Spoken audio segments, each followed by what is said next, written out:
Yeah, I just don't know how to go about making this video. The family when I grew up, nothing of any interest in the sexual perversion that they have these days. I mean, porn was something that just the dodgy people would do, and there was no internet.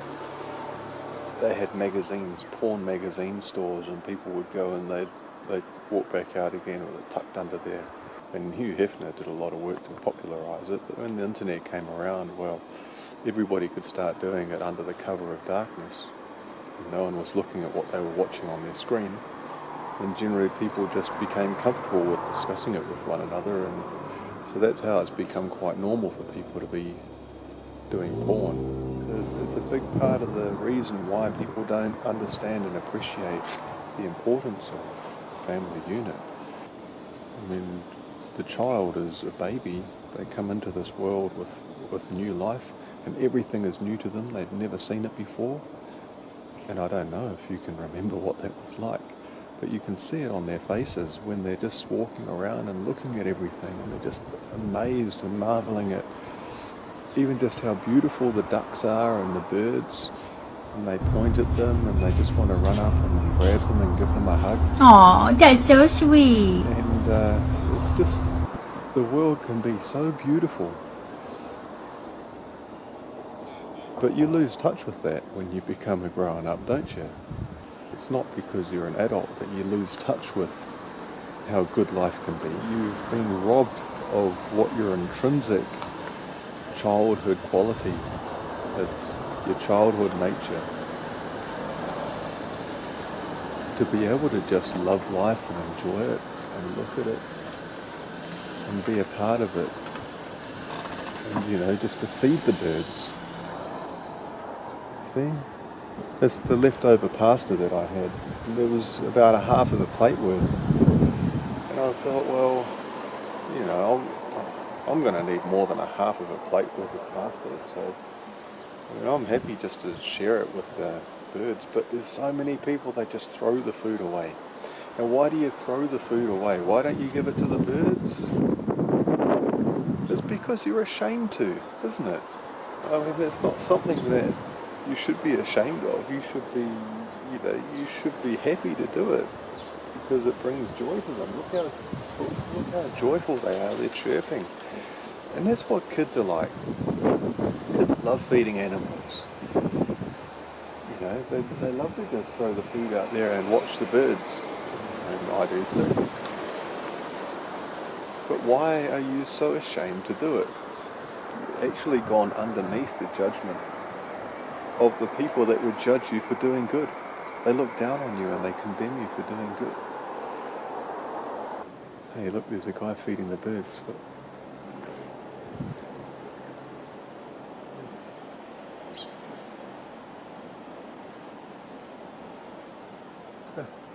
He's feeding the birds. That's nice. That's nice.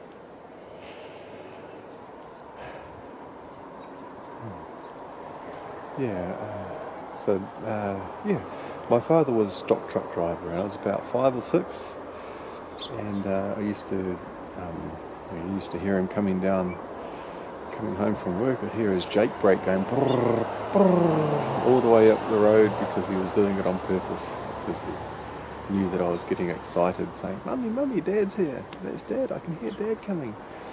And he'd park up his truck and I'd go running out and I'd grab his legs and give him a great big hug.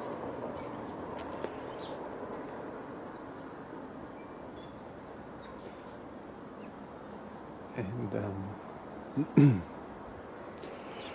we used to load the sheep and the cows onto the trucks, and some of the cows were pretty uncooperative. They don't just go easily to the slaughter. So they had their tools for compelling them to comply. The first time you ever see them beating animals and electrocuting them with those rodders, you have to overcome your conscience if you're going to be okay with that. And unfortunately, the people that work in those industries, they have to silence their conscience. And when you've got a little kid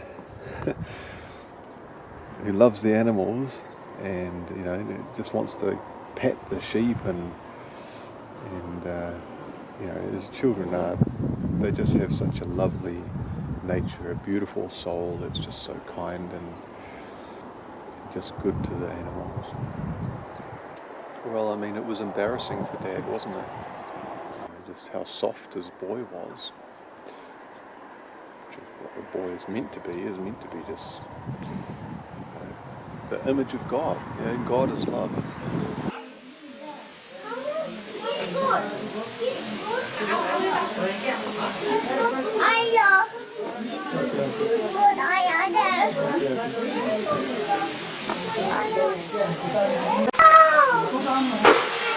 चांगले गरेर यस्तो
यदि बुद्धि हुन्छ कि मान्छेको एकदम दिमाग हुन्छ कि बच्चाहरु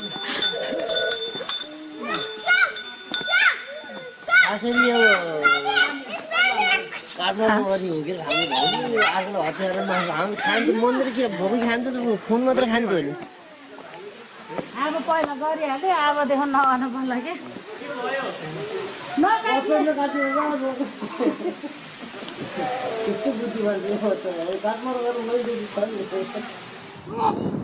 And it's just a big problem. A lot of these grown-ups, they're just ashamed of their child's natural nature. And so it's the struggle is to try and break that spirit, to try and toughen them up, they say. But it's very hurtful for the children to be treated that way. And that's why they cry. You're actually making the children cry because you don't love the children the way that they are.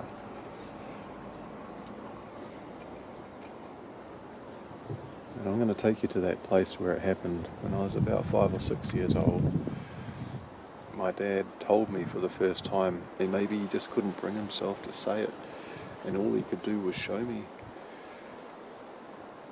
But all along he'd been telling me that they were taking them to be washed.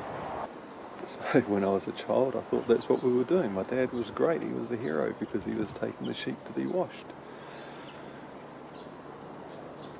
And then one day, past all the gates, and then they go into a single file, and then they go onto a conveyor belt, and along the conveyor belt they drop into the water, and there's the water, it's the drench, the dunk that they take. And then he says, there you go, so now you can see that they're being washed. And then they come out the other side of the thing, and they're up onto another conveyor belt that's pulling them along. And then they go through these doors, and I said, Dad, what's on the other side of those doors? He says, come, I'll show you. And he opened the door, and on the other side of the door, they're all just dropping off the end because there's some electrocution that's stunning them, and they're just dropping off the end, unconscious. And then there's the workers inside that factory. On the other side of the door is a completely different world. That's just an area where there's death.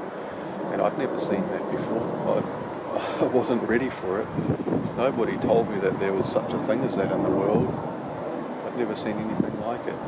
But what I saw them doing was they were grabbing the sheep by the ankles, sticking the hook through the middle of their ankles, and hanging them up by the leg, and cutting the throat, and all the blood was pouring out. And then there's another guy just shoving his knife down, cutting right down through there, and ripping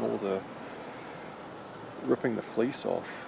So it was just really frightening, shocking stuff, and I remember what happened next. But what I do remember is being at the dinner table that night. My mum was saying, "What's wrong with our boy? What's wrong?" And I was crying, and I says, "You should be nice to the sheep. You shouldn't do that to the sheep. You should be nice." And Dad says, "Well, what do you think you're eating now?" he says. And I looked at my plate, and he says, "Don't you get it? That's lamb. And don't you get it? That, what you're eating, is lamb." And that's when I realised, because I didn't know. I mean, lamb is just a word, right? When you have the lambs, you pat the lambs. When you have lamb on your plate, I mean, it's just a name for the food. There's some things, the awareness and the knowledge that comes about only when the penny drops. Understand? I mean, the penny's got to drop in order for you to understand a new thing that you didn't understand before. And at that moment, that's when the penny dropped. I'd never connected the two words before at that age. But when the penny dropped, I was aghast. I looked at my food, and I looked at my dad, and I looked at my food again, and I was thinking at that time, do I have to stop eating this because it's lamb? And Dad didn't give me a time to make that decision.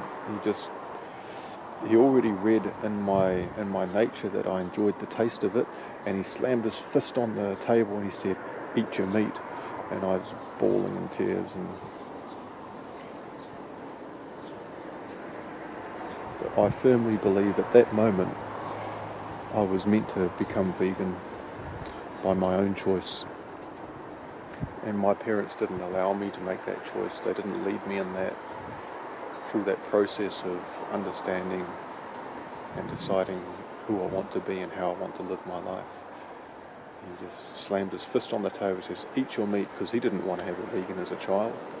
Back in those days as well, it wasn't as popular as it is these days. I don't even know if they had a name, such a name as vegan back in those days. This was the mid-80s. He used to explain to me a lot of the things about his knowledge of how to drive a truck in a way that's economical, it's good for the equipment, it's efficient, it's fast. And when they brought out the computerized systems and they started monitoring the driving behaviour, he was right at the top for the ability to perform efficiently. And he was explaining to me how he'd figured out all the way that the software makes these calculations. So he took a great pride in his work, and I just believe that it was too hard for him with all the peer pressure of all the people just sort of smirking when they see this beautiful soft boy that I am, just petting the sheep saying, "Hello birds." This is the thing people don't understand about divorce. That it wasn't long after that. I was the age of 7 when my parents divorced, so it would have been around about a year later. But my mother, she left my father for my next door neighbour. And it's not because the next door neighbour was attractive, but he was kind to my mother in a way that my father wasn't able to provide because he was so far away, but also because of that spirit that got in.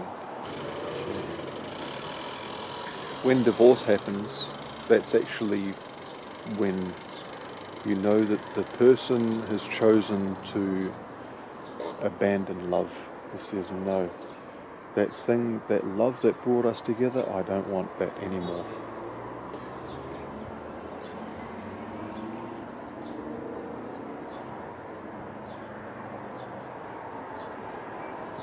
And that's why it's so destructive. That's why the children that come up from from houses where there's been a divorce, they have so many problems because that spirit that comes into the family is so evil. They've actually displaced the spirit of love, which is God. God is love. So they've actually displaced God with this evil spirit that says, no, I don't want love. I hate you so much that I don't want you anymore. Now I'm going to take everything from you. That's the spirit of divorce.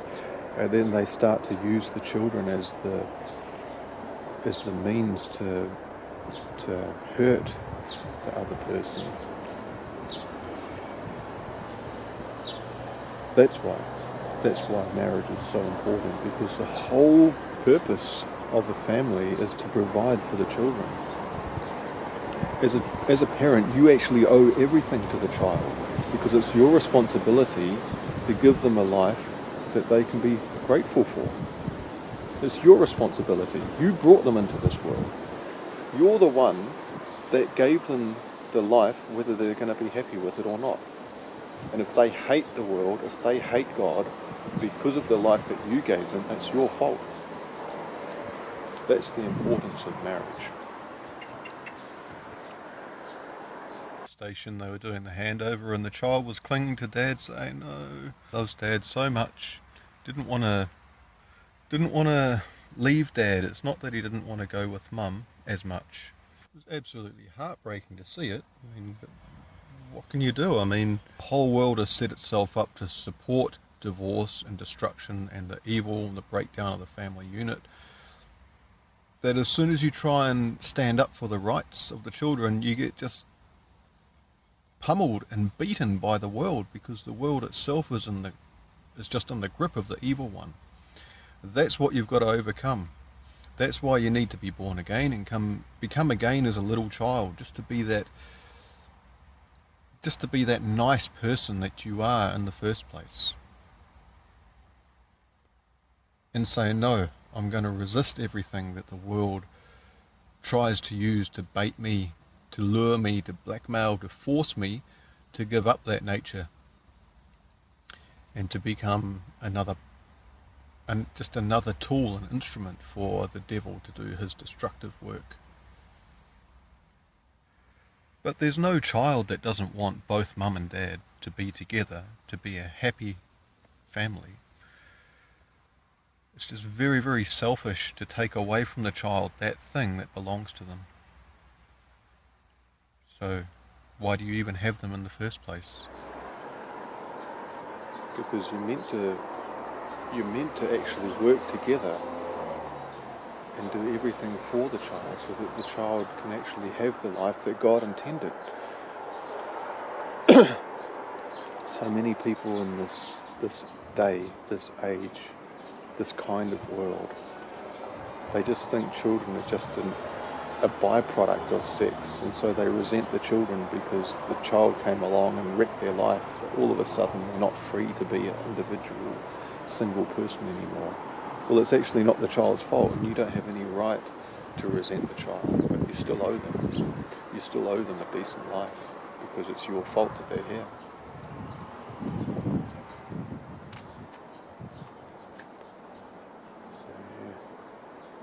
Anyone look down on me just because I haven't gone around chasing women? No.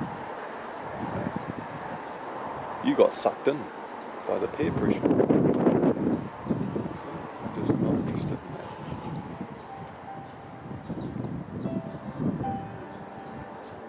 I'm just waiting until I find Eve. She's down there.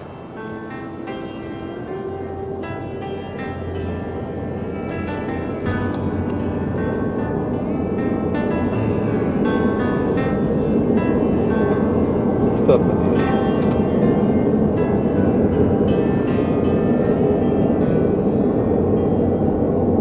Take up your cross, follow the line. We used to ride past here every day. Student in Wellington, living in Jayville.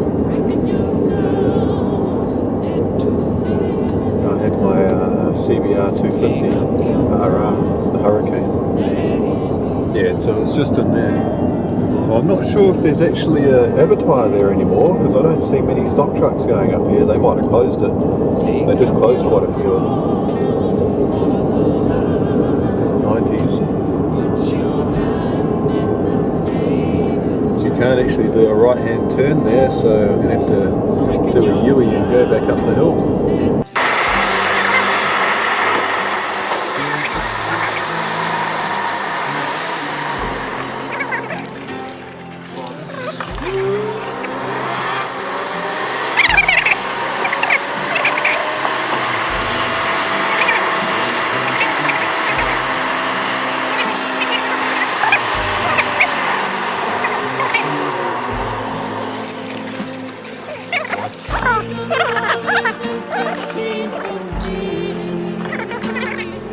What I can see, but I don't reckon I'll be able to see much.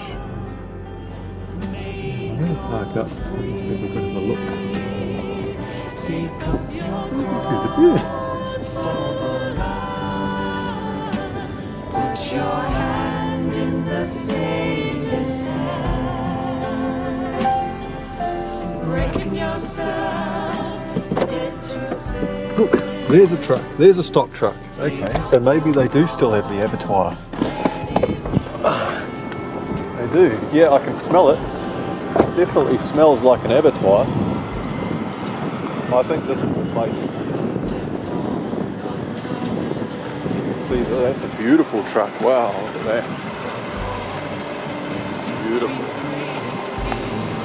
Yeah, definitely smells like a stock truck in here. And guys say good day to the security guards. Look at this truck.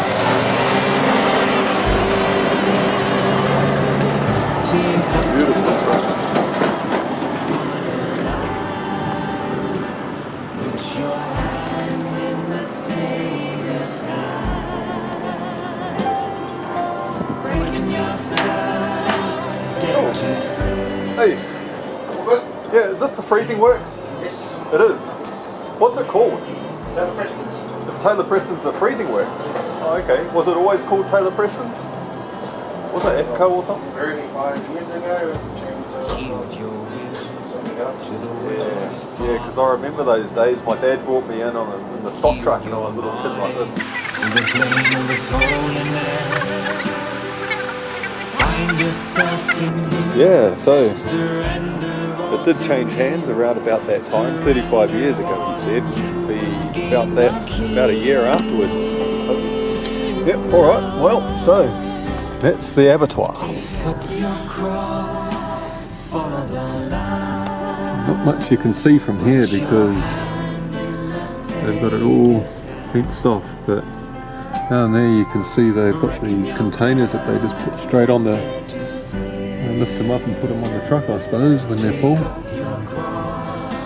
Apart from that, there's not much else to see.